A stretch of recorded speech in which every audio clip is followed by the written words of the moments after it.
Going to see a lot of crazy. Oh really, Jennifer? Word has it Matthew Johnson, henceforth to be referred to universally as Matty J, watched the first episode of The Bachelor on Tuesday night.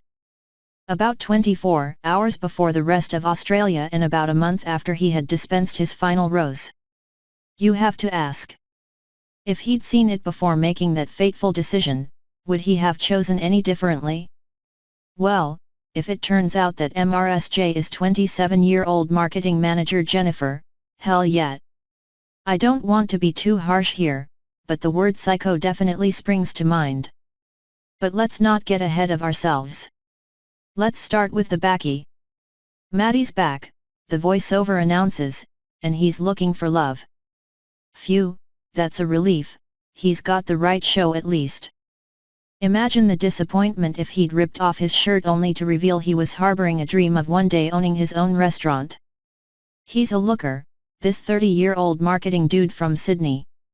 Nice smile, nice hair, nice abs, as is proved by not one, not two, but 3 topless shots within the first couple of minutes. But he's also a reject. Last year's dumped at the altar runner-up. In televised love there are no second prizes apart from a lucrative leading role in next year's show, that is. Having your heart broken really does suck, Matty tells us, before going on to identify the one gal who will never do that to him. My mum is the most incredible woman I will ever meet in my entire life. Matty tells host Osher Gunsberg he's a romantic but he doesn't believe in love at first sight. I believe in love at first conversation. Smooth. There's not much chance of a deep and meaningful though as the parade of lovelies begins, 21 women wearing dresses of every color of the spectrum. And with hair ranging all the way from natural blonde to bottle blonde.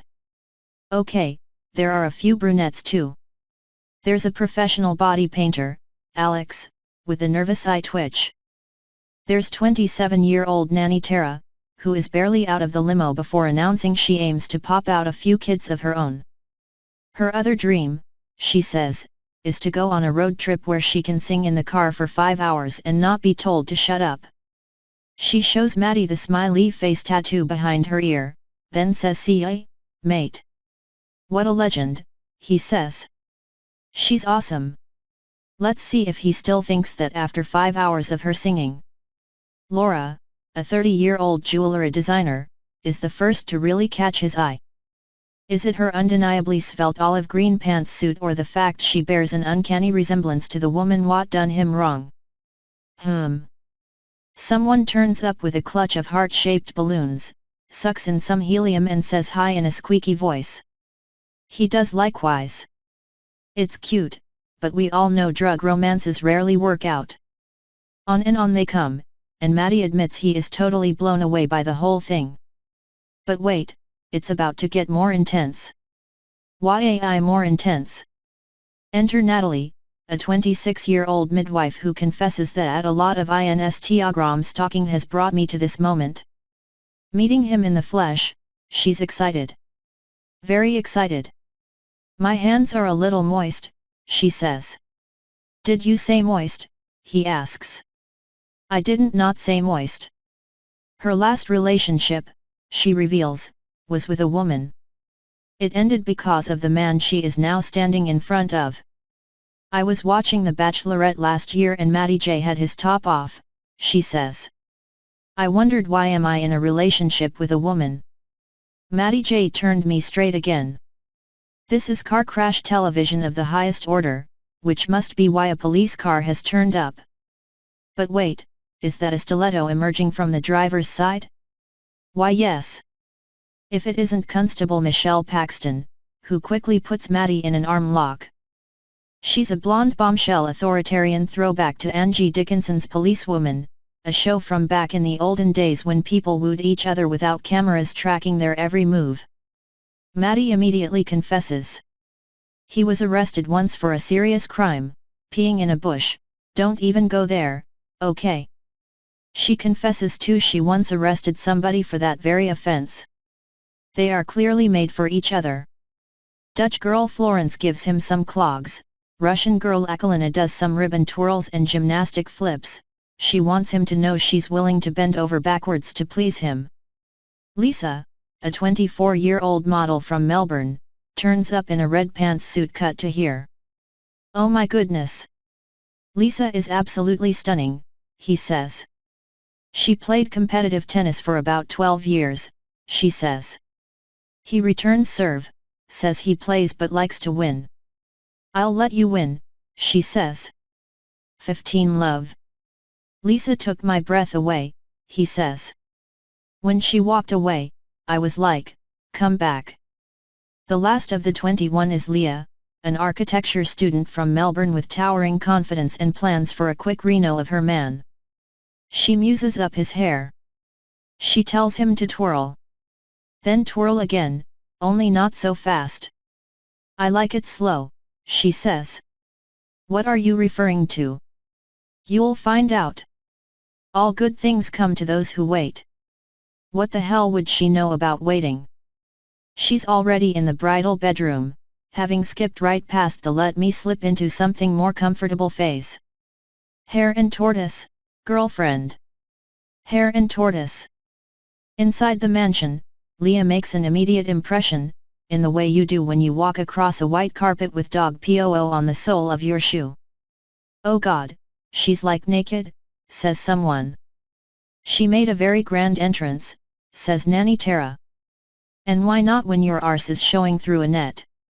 We're not even an hour into the new season when someone decides to dispense with the niceties entirely. What a mole! That's the thing about The Bachelor.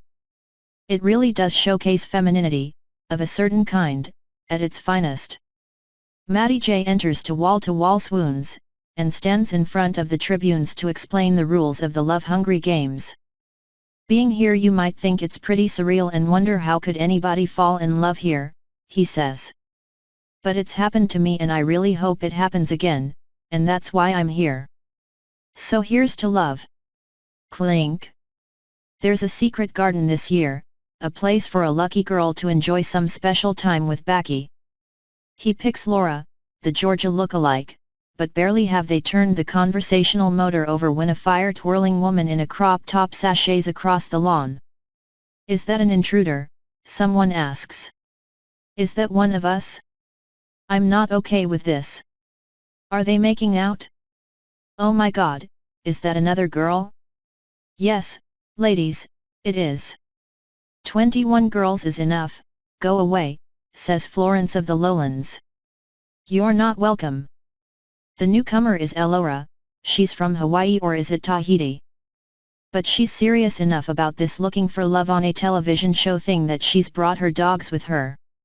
Over in the house, the women are yapping. "Come back with my man, please," someone yells. Clearly, it's been champagne o'clock in the Bachelor mansion for a long time already. "There's a lot of big personalities here," says Jennifer. "You're going to see a lot of crazy, I think." "From you?" someone asks. "No," she says, appalled. "That's horrible." Minutes later, she's doing her nut at Elizabeth, who has apparently muttered the words that dress is putrid. Jennifer wasn't meant to hear, but she did. "I hate her," Jennifer says. "I don't want anything to do with that girl. She's a horrid person." At this point, anyone who has ever watched the show Unreal will be experiencing hallucinatory flashes. There's Quinn in the control room, telling the crew to put a camera on Jennifer and stay with her. "That bitch brings the crazy," imaginary Quinn says. "Better get one on Natalie too." The wacky midwife has audibly burped, visibly farted, and is now lying on her back kicking her legs in the air. "The dyke stays," Quinn says. "I don't care if he can't stand her, she stays. She's frickin' insane." The stupid, scrappy fight over the dress, is it putrid or is it merely muddy, drags on and on. Laura tries to calm things down, but soon realizes it's a fool's errand. "I would definitely describe Elizabeth as a bitch," says Jennifer, of whom such a thing has never, surely, been said. "I hope she doesn't get a rose." "Nope, never." Leah, meanwhile, is continuing with her crash through or crash approach to romance. "I really want to show Maddie my secret garden," so I hope he shows me his, she says. In the control room, Quinn nods approvingly. Now that's how you get screen time. Jennifer fumes that she hasn't had her turn in the incredibly well-lit, in full display of everyone's secret garden. He should have taken me, she whines. I'm a catch. Yeah, the sort of catch John West rejects. Finally, it's time for the moment we've all been waiting for, the first rose ceremony of the season. Angie Dickinson, aka Michelle, gets the first one. Lisa and Laura are next. If I were a betting man, I'd say those three are likely to still be in with a shot at the end. One by one the roses are handed out, until Jennifer and her nemesis Elizabeth are among the last few. With every passing over, Jennifer's face becomes a little more tortured and hate-filled. But finally she gets one, leaving just 3 to scrap it out over the last remaining rose. Here's who doesn't get it. Stacy, the woman who turned up wearing a Miss Personality sash. Sorry, if you have to announce it, it probably isn't true. Also a brunette called Monica.